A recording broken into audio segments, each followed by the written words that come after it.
What if I told you the very foundations of modern identity, religion, race, nationhood, have been blended, distorted, and weaponized for power? What if the state of Israel, the deep state, and false flag operations all share a hidden origin point? Act 1. Race, religion, and the birth of Israel. Israel was not a BC religion. The entire state of Israel today was started by the British Americans going through the United Nations and providing the money and the military backing to go in and just take the property and say, God gave us this property, so get out of here. We're taking it over. So much for God's chosen people. Let's begin with the question no one wants to touch. Is Judaism a religion, an ethnicity, or a nationality? Because depending on the context, it's all three. When defending Israeli immigration policy, Judaism is an ethnic identity. When rejecting criticism, it's a religion.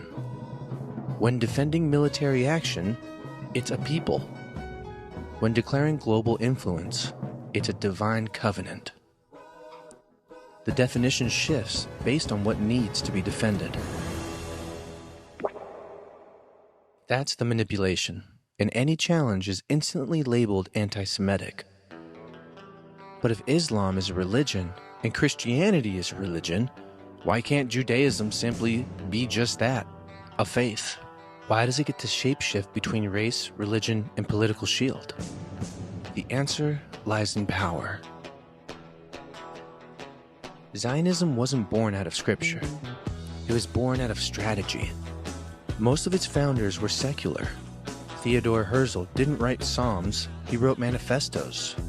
Zionism was never about waiting for the Messiah. It was about forcing the hand of prophecy. After the Balfour Declaration in 1917, Lord Rothschild and British elites sought to carve out land for this new experiment. But it wasn't just Palestine that they considered. They considered Uganda, Argentina, and even parts of Texas. All of them rejected. Eventually, they chose Palestine, not because of a divine right, but because of strategic location. Oil routes, British mandates, religious sentiment. And what of the Palestinians? They weren't newcomers. Many trace back to ancient Israelites who remained in the region, later converting to Christianity or Islam. In fact, genetically, Palestinians often show stronger Levantine ancestry than the European Jews now claiming divine right. And yet, Israel used that very genetics argument to justify the law of return. But here's the paradox. Judaism is open to converts. You can become Jewish through ritual, but not DNA. But those converts didn't gain access to Jewish genetics. So which is it? It's a biopolitical paradox, one used to control immigration, power, and land.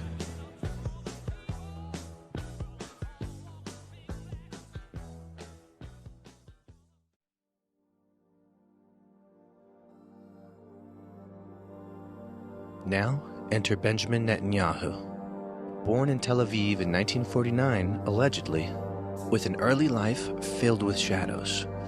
He moved to the U.S. as a teen, attended high school in Pennsylvania, went to MIT, and gained U.S. citizenship.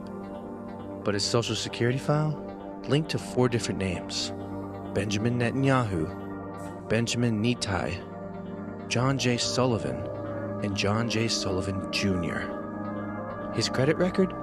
Wiped. His file? Marked confidential. The kind of status reserved for CIA, FBI, IRS, or known terrorists. So the question becomes, was Netanyahu more than just a politician? Was he groomed, planted, protected? Because while he was coming of age, something else was being born.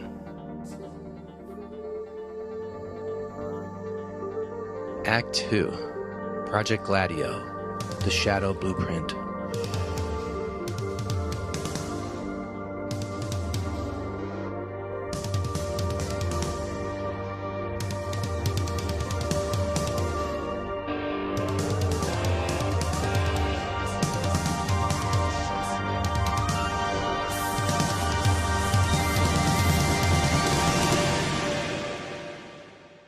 To understand modern chaos, we must first understand manufactured chaos. In 1948, the same year Israel declared statehood,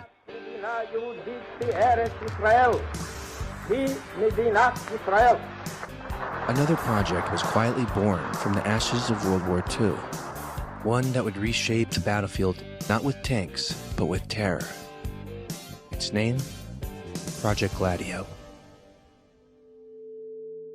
Gladio was NATO's covert stay-behind operation, designed to activate secret paramilitary units across Western Europe in case of Soviet invasion. But that was just the surface. What it became was something much darker. Gladio operatives were trained not just to resist, but to manipulate, to plant bombs, to frame enemies, to keep the public afraid and the elites in control.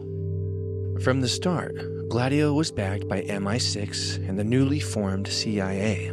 They weren't just supporting democracies, they were shaping them, engineering outcomes, funding right-wing factions. They were suppressing dissent. Arms were hidden across Europe. Operatives were trained in sabotage, propaganda, and psychological warfare.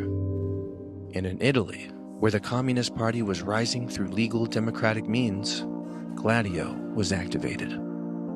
The result? Blood in the streets. Piazza Fontana bombing, 1969. Blamed on anarchists and later linked to Gladio.